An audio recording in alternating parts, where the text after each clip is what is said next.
Hello, and thank you for your interest in promising practices for pharmacist engagement in tobacco cessation interventions. This resource was created by the American Pharmacists Association through a contract with the Centers for Disease Control and Prevention's Office on Smoking and Health. Tobacco use is responsible for the death of nearly 500,000 Americans each year, despite long-standing focus from public health officials, medical professionals, and government agencies. Tobacco use can cause harm to nearly every organ in the body and is a leading cause of preventable death, regardless of the proven dangers it poses. Although smoking has declined over the past 15 years, more than 16 million Americans are living with a medical condition or disease caused by tobacco use, and $170 billion could be saved annually in the United States through increasing access to treatment for tobacco use independence. Tobacco use independence is a serious, prevalent health condition in which pharmacists can make a big impact. In 2015, nearly 70% of adult smokers in the United States reported wanting to quit, with approximately 55% attempting to do so in the past year, but only 7% were successful in quitting for 6 to 12 months. When patients decide to quit tobacco, they can encounter significant barriers to accessing needed medications and counseling. Some people may not have access to primary care providers, while others are faced with wait times averaging 29 days to secure appointments with their providers. We know that tobacco quit attempts are most successful when supported by evidence-based treatments, including pharmaceutical aids and counseling services. Pharmacists are well positioned to expand access to care for patients who want to quit. In fact, pharmacists are considered the most accessible healthcare provider, with roughly 90% of the population living within 5 miles of community pharmacy. Many tobacco cessation services, including counseling, are generally within pharmacists' scope of practice, and states are adopting additional strategies to facilitate access to tobacco cessation medications by providing pharmacists with increased authority to prescribe these medications.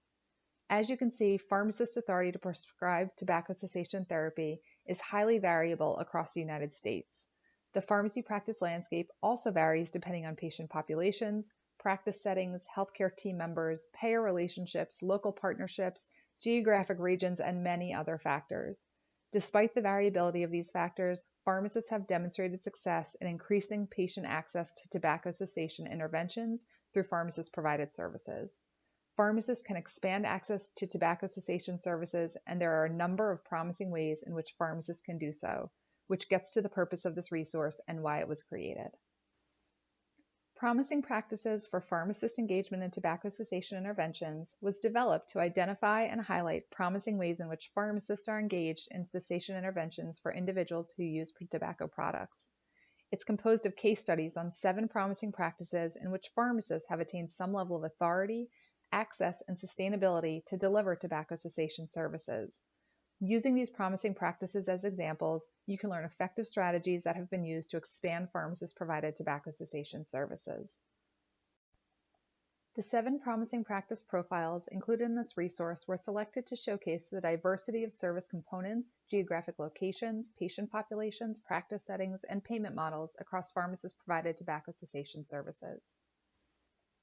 The promising practices profiled in this resource are Red Lake Indian Health Services, which is a federal healthcare system in northern Minnesota. Veteran Health Indiana is a medical center with the U.S. Veterans Health Administration.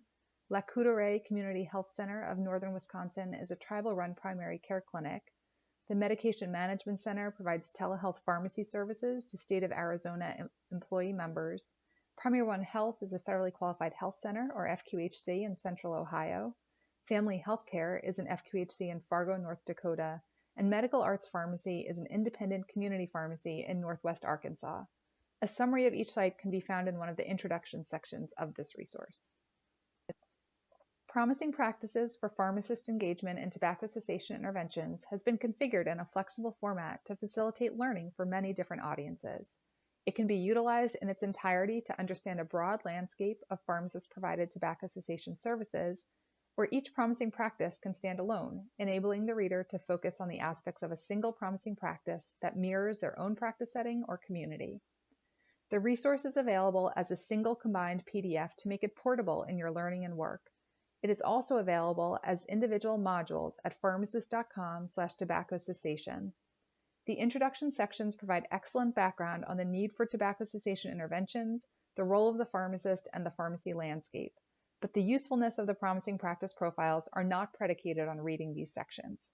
You can use each introduction section, promising practice profile, or the final section on facilitating and limiting factors on its own, which can be especially meaningful when working with an individual or group that is similarly configured, experiencing similar barriers, or located in the same area as one of the promising practices.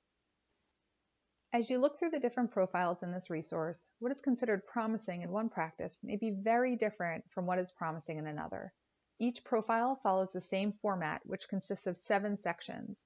These 7 sections provide consistency to encourage learning across the profiles, allowing the user to make comparisons and identify what has worked well, why it's worked, and how it could be implemented elsewhere. For individuals that would like a bit more background on topics covered within these 7 sections, the description and orientation to promising practice profile components section may be especially helpful. This section helps define some of the terms used throughout the resource, such as what exactly a collaborative practice agreement entails, or what the difference is between statewide protocols versus standing orders. Here you will also find details on extra training that pharmacists could receive to provide tobacco cessation services, such as certificate training programs and specializations. In addition, this section gives an overview of delivery of pharmacist-provided tobacco cessation services and how patients access the services.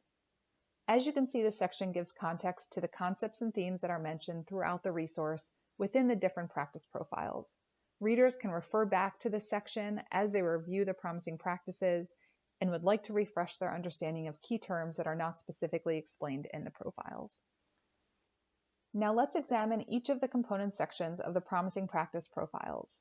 The first section is an overview of the practice site itself. The next 4 sections get at the core of what makes a practice promising. These sites have a mechanism by which the pharmacist has the authority to provide tobacco cessation services, how the patients access the pharmacist services, what is involved in the delivery of these services, and how the practice is fueling sustainability of the services. The second to last section highlights challenges the pharmacists encounter when providing services and how they were overcome. The final section talks about future plans for pharmacist-provided tobacco cessation services and summarizes the elements of the practice and the practice's surrounding environment that have either supported or constrained the pharmacist-provided service. These facilitating and limiting factors provide a quick mechanism to look across the profiles for common factors that may be useful when evaluating system changes needed for expanding pharmacist-provided tobacco cessation services. This comparison is made easier through the use of the summary charts of facilitating and limiting factors at the end of each profile. It's encouraged that you compare the practice settings to contrast what has worked and what challenges each practice setting. A summary of all the facilitating and limiting factors regarding pharmacist authority, patient access, service delivery, and sustainability is provided in the conclusion of the resource. Examining these factors allows determination of changes needed to encourage and support pharmacist-provided tobacco cessation services. This section takes what has been learned from the 7 profiles and provides benefits and considerations of key themes found throughout the resource. This highlights the biggest takeaways related to system changes needed to enable expanding pharmacist-provided services. In conclusion, this resource identifies promising tobacco cessation services that pharmacists are engaged in providing across the country. These practices have innovated around, and some continue to face significant system-wide barriers to pharmacist-provided tobacco cessation services. Throughout this document, you'll learn about how those challenges manifest in a variety of settings and about strategies that pharmacists and the systems they work within are using to empower pharmacist-provided tobacco cessation services.